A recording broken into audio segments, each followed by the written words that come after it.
এই মুহূর্তে যে খবরের দিকে নজর রাখবো, ভারত বাংলাদেশ সীমান্তে আবারও দুজন বাংলাদেশিকে গ্রেপ্তার করলো সাগরপাড়া থানার পুলিশ ওসি মোহাম্মদ খুরশিদ আলমের নেতৃত্বে।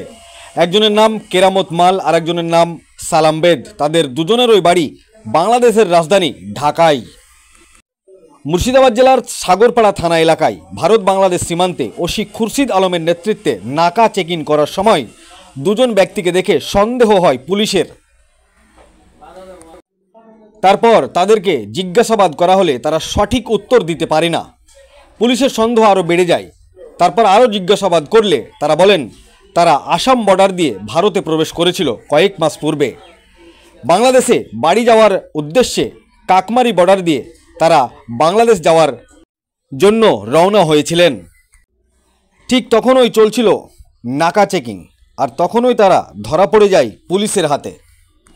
এই পুরো ঘটনার তদন্ত শুরু করেছে সাগরপাড়া থানার ওসি মোহাম্মদ খুরশিদ আলম।